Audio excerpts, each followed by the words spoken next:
I attended my sister Laura's gender reveal party on a warm Saturday afternoon, the kind where everyone seemed a little too happy. She pressed an ultrasound photo into my hand, her smile trembling with excitement. "Isn't she beautiful?" she asked, eyes shining. "I'm a radiologist. I've read thousands of scans without a second thought. But the moment I looked at that image, my blood ran cold. The shape was wrong. The density was wrong. Everything was wrong. I forced my face to stay neutral, to not shatter her joy right there in front of everyone. But inside, something terrified had already taken root. Laura had always been the softer one between us. Growing up in Portland, Oregon, she cried at Disney movies and taped glitter stars to her bedroom ceiling. I was the older sister with steady hands, the one who fixed things: bike chains, school projects, broken hearts. Even now at 37, I was still the one people called when something went wrong. But that afternoon in her backyard in Seattle, Washington, filled with pink and blue streamers, I couldn't fix a single thing without destroying her world. Neighbors clustered near the snack table, laughing over plastic cups of sparkling cider. Our parents hovered close to Laura, touching her arm every few seconds, as if pregnancy had turned her into something sacred.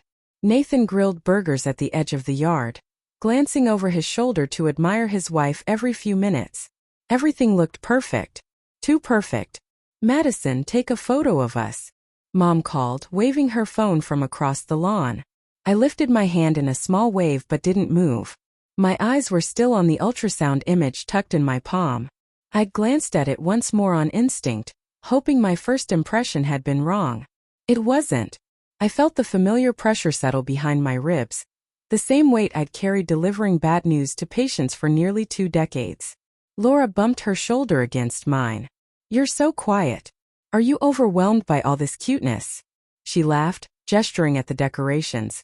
Cupcakes with little question marks, a giant balloon tied to a chair, tiny pink and blue socks hung on twine with wooden clips. "Just taking it in," I said. My voice sounded steady but my skin tingled with unease. I studied her face, glowing with the kind of hope that blinds people. She'd been talking to her baby girl for weeks. She'd painted the nursery. She'd picked out names. If I said anything now in front of 50 people, it would shatter her. I slipped the ultrasound into my pocket and forced myself to blend into the party. I refilled drinks. I smiled when people asked how work was. I listened to one of Laura's friends ramble about gut feelings and pregnancy instincts, while my own instincts screamed louder than the music vibrating through the speakers. But every time I looked at Laura, her hand resting protectively over the curve of her stomach, her head tilted as if listening for something, I felt the ground shift under me. Something was wrong. Horribly, impossibly wrong. I tried to steady my breathing, but years of medical training couldn't silence the instinct screaming inside me. The longer I watched Laura drift from guest to guest, laughing, touching her stomach, accepting every compliment about her glow, the more I felt like I was watching someone sleepwalk toward the edge of a cliff. The music thumped through the backyard. Someone passed out cupcakes. Our dad raised his phone to record everything. All I could see was that scan burned into my mind like an afterimage. Wrong shape, wrong density, a solid mass where fluid and tiny bones should have been. My fingertips were cold. I needed confirmation. I needed quiet. I needed Nathan. He was across the yard, wiping his hands on a towel after turning off the grill. When our eyes met, he smiled at me. A goofy, hopeful grin that made my stomach twist. He thought they were about to find out the gender of their first child. He thought the future was about to drop into his hands like confetti. I moved toward him with purpose, weaving through clusters of guests until I reached the patio. "Nathan," I said quietly, "we need to talk now." His smile faltered. "What did she eat? Something she shouldn't? Is everything okay?" "Not here." I glanced toward the house. "Laundry room. Now." Confusion flickered across his face, but something in my tone must have cut through the noise because he followed without another question. We slipped inside, shutting the door behind us. The thump of music became a distant pulse. "What's going on?" he asked. "Madison, you're scaring me." I inhaled slowly, choosing my words the way a surgeon chooses instruments. Precise, controlled, mercilessly honest. "That ultrasound image," I said. "It isn't what you think." He frowned. "What do you mean?" "It's the baby. She's been." "It's not a baby," I said, my voice dropping to a whisper. Nathan, that wasn't a baby. For a second his face went blank like a screen freezing before a crash. Then the color drained from it all at once. No, he whispered. No, that can't. She's been feeling kicks. I know what she thinks she felt. But trust me, I've read thousands of scans. This isn't a pregnancy. It's a mass, and it's serious. He pressed a hand to the washing machine to steady himself. You're sure, Madison? Please tell me you're wrong. I wish I were. Outside, the countdown began. 32. The party roared toward a celebration built on a lie. Inside, Nathan looked at me with terror in his eyes. What do we do? The balloon popped. Cheers erupted. His world was already cracking. Mine had shattered hours before. Nathan's breathing turned shallow as the cheers outside swelled. Pink confetti drifted past the laundry room window like falling petals. I could picture Laura crying happy tears, hugging our parents, believing everything in her life was unfolding exactly the way she dreamed. The thought made my throat tighten. We can't tell her here, I said softly. Not in front of everyone. Not like this. Nathan dragged both hands over his face. She's been planning this for months, the nursery, the clothes, everything. How do I tell her any of this? You don't, I said. Not yet. First, we get her to the hospital tonight. He stared at me like I'd spoken another language. Madison, she won't leave. Not after this. She's going to want to celebrate. I know. My voice cracked, barely audible. But whatever's inside her, it shouldn't wait. A knock startled us both. It was Mom. Are you two hiding from the fun? She teased through the door. Laura's cutting the cake soon. Nathan looked at me, panic blooming again. I forced a steady breath, opened the door just enough to smile. Just grabbing something, I said. We'll be right out. Mom nodded, oblivious, and floated back toward the noise. Nathan whispered. What do we tell her? Tell her I drank too much, I said. Tell her you need to drive me somewhere. Anything that buys us time. He nodded slowly, the way someone nods when they're drowning and trying to pretend they aren't. We returned to the yard. Laura rushed toward us, pink confetti tangled in her hair. A soft glow on her face that nearly broke me. There you are, she said. Nathan, you missed the photos. Our little girl. I couldn't breathe. Nathan forced a smile. Sorry, babe. Madison's not feeling well. I need to take her to get something. Laura's smile faltered. Now? But the cake. I'll be quick, he promised. Save me a piece. She pouted but hugged me anyway, pressing her stomach lightly against mine. I felt my chest cave in. That roundness she'd been cradling for months. Not a baby, not a heartbeat. Just a silent mass stealing space inside her. Text me when you're better, she said gently. I will, I whispered. 10 minutes later, we were pulling out of her driveway in Bellevue. Nathan gripped the steering wheel, knuckles bone white. I called Dr. Hannah Lewis before we even cleared the neighborhood. Hannah, it's me, I said. I need you at the hospital. It's urgent. Full diagnostic workup, OB imaging, everything. My sister, something's wrong. Her tone shifted instantly. Bring her straight in. At the ER entrance of Swedish Medical Center, Laura arrived confused but trusting because Nathan had followed my script. Inside the dim ultrasound room, Hannah's expression barely flickered before she excused herself to get a second opinion. I knew that look. I'd worn it many times. Then the screen told the truth. A solid ovarian mass, large, unmistakable. Laura stared at it. Where's the heartbeat? Hannah spoke gently. There is no heartbeat. Nathan collapsed into a chair. Laura covered her mouth, shaking. But I felt her. I felt her move. I stepped closer, voice trembling. Sweetheart, I'm so sorry. Her world didn't crack. It crumbled. Laura didn't scream. She didn't collapse dramatically or lash out. She just folded like someone had pulled the bones out of her. Hannah guided her to the bed while Nathan held her hand, whispering apologies she couldn't hear. I stood near the door, unable to move. I'd spent years delivering terrible news, but nothing prepared me to watch my own sister's heartbreak in real time. Hannah ordered immediate pre-op labs and paged Dr. Ryan Brooks, one of the best surgical oncologists in the city. When he arrived, he spoke gently, explaining that the mass needed to be removed as soon as possible. It's large, he said, but contained. That's good. We act fast and we improve her chances.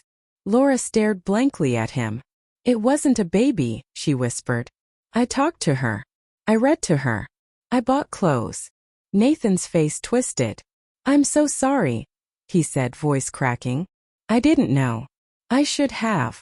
No, she said sharply, shaking her head. It's not your fault. Someone told me I was pregnant. Someone let me believe it. Her eyes drifted to me. I expected anger, but there was only confusion, grief, and a terrible kind of trust. You knew at the party, she whispered, like a blade to the chest. I suspected, I said carefully. I wasn't certain until now. I didn't want to crush you without proof. Tears welled again, but she nodded slowly. Thank you for getting me here. Dr. Brooks scheduled surgery for dawn. I stayed at the hospital, pacing the hallway while Nathan slept upright in a chair beside Laura. When they wheeled her into the OR at sunrise, she reached for my hand one last time. Don't let them get away with it, she whispered. I won't, I promised. The next 3 hours crawled. When Dr. Brooks finally stepped out, mask hanging around his neck, I braced myself. She did well, he said. The mass was large, but we removed it cleanly. She'll recover. Relief hit so hard my knees nearly buckled. Nathan cried openly. I didn't. Not yet. 2 days later, pathology confirmed the tumor was benign. Laura would heal physically, but emotionally, that was a different fight. She barely spoke the first week. Dr. Emily Watson, a reproductive trauma therapist, came to the house for sessions. Sometimes Laura listened. Sometimes she stared at the wall. She'd lost something she believed in with every cell of her body. A child she'd named, a future she'd rehearsed. One night while Nathan dozed on the couch, Laura whispered, How many women did they lie to? How many thought they were carrying something real? The question lodged in my chest like shrapnel. I couldn't fix the past, but I could stop the people responsible. I started with the boutique clinic Laura had visited, Blossom Keepsake Imaging, a keepsake ultrasound studio tucked between a smoothie bar and a nail salon in downtown Seattle. Their website bragged about high-definition baby previews and early gender accuracy. No mention of licensed sonographers. No disclaimers about not providing medical diagnoses. Just packages, promotions, and glowing reviews. I dug deeper. Buried among the praise were a few uneasy comments. A mother who'd been told she was having twins only to learn one twin was an empty sack. A father promised a healthy baby who later discovered severe abnormalities at a real OB appointment. A woman who swore she heard a heartbeat only to miscarry weeks later. I contacted these families one by one. Jessica Hart cried as she told me how Blossom Keepsake insisted her baby was perfect. Her OB found congenital defects 2 days later. Megan Phillips said they'd promised her a boy. She delivered a girl with a chromosomal disorder they never mentioned. David Nguyen's wife lost her pregnancy after Blossom Keepsake missed signs of complications. Sarah Kim nearly died when her ectopic pregnancy went undetected. They told me everything looked fine, she said. I almost bled out in my apartment. Every story hit the same note. False reassurance from untrained operators. I compiled everything, screenshots, testimonies, bills, notes. Then I called Daniel Rivera at the Washington State Department of Health. He listened carefully, then said, We've been monitoring places like this. If you can gather more documented cases, we can take action. I didn't sleep for 2 days. I interviewed families, collected medical reports, requested permission to share their information. Slowly a pattern emerged. A map of negligence, lies, and lives shattered. Next, I contacted journalist Tara Grayson, known for exposing healthcare fraud. She didn't hesitate. Send me everything, she said. This needs daylight. With evidence in hand, she drafted a segment for the evening news. But before it aired, Daniel arranged a coordinated visit to Blossom Keepsake, an official shutdown. I went with them. Claire Donovan, the owner, stood behind the reception counter when we walked in. Pink walls, stuffed animals, fake medical posters. It was a theater of motherhood built on deception. Can I help you? Her smile faltered as she saw the badges. Claire Donovan, Daniel said firmly. This facility is operating without the required licensing. You are hereby ordered to cease all services immediately. She stiffened. This is just a keepsake business. People know it's for fun. No, I cut in. My sister believed you. She nearly died because of your fun. And she wasn't the only one. For the first time, fear flickered in her eyes. This is ridiculous, she sputtered. Your sister must have misunderstood. She heard a heartbeat, I said coldly. From a tumor. She went silent. Tara's crew arrived after the premises were secured. They filmed the interior, the evidence, the official documents. Tara interviewed me at the curb. What do you want viewers to understand? She asked. That ultrasound isn't entertainment, I said. It's medicine. And when untrained people pretend otherwise, people get hurt. The piece aired that night. Shockwaves rippled through the community. More families came forward. Lawsuits followed. Melissa Carter, a sharp, unyielding malpractice attorney, filed a consolidated case representing the victims. The trial took months. I sat behind Laura as she testified, voice trembling but steady. I loved a baby who never existed, she said. Because someone handed me a picture and told me she was real. That lie changed everything. Claire stared at the table the entire time. At the verdict, the courtroom held its breath. Guilty on all counts. Claire was barred from operating any health-related business and ordered to pay restitution. She left the courtroom in handcuffs. Only then, only when justice had a face and a sentence, did I let myself breathe. Laura reached for my hand. You kept your promise, she whispered. For the first time in months, she smiled. Laura's recovery wasn't linear. Some mornings she woke up determined to reclaim her life. Ready for therapy sessions with Dr. Emily Watson. Ready to take a walk or cook something simple. Other days she barely spoke, sitting on the couch wrapped in a blanket while the sunlight shifted across the floor. Trauma rearranges people quietly, in ways you only notice when the world slows down. Nathan hovered gently, learning when to step in and when to give her space. He was different too, softer, more protective, less certain of the world's goodness. Sometimes I caught him watching Laura with an expression that was equal parts love and fear, as if he worried she might dissolve if he blinked. I visited often, bringing groceries, helping with small tasks, handling insurance calls, anything that felt too heavy for them.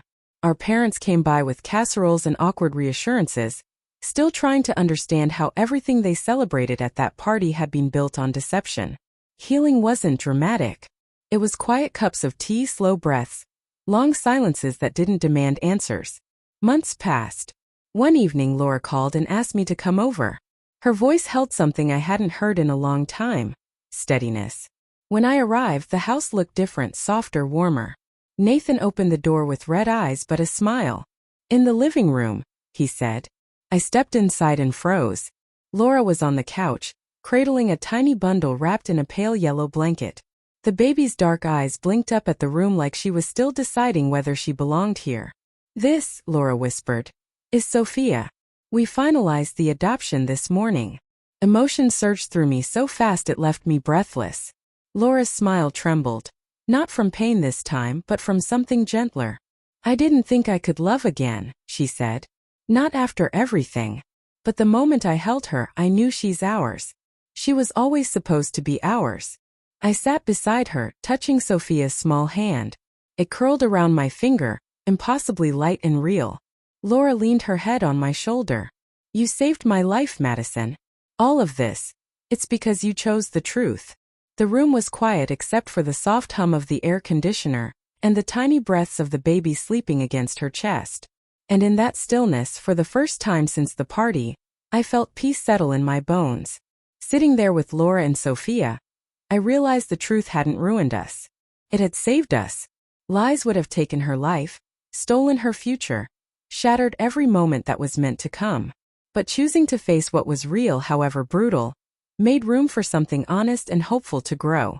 Families aren't defined by perfect moments. They're defined by the ones we survive together. If this story stayed with you, share your thoughts in the comments. And if you want more real stories of justice, healing, and family, don't forget to subscribe so you never miss the next one.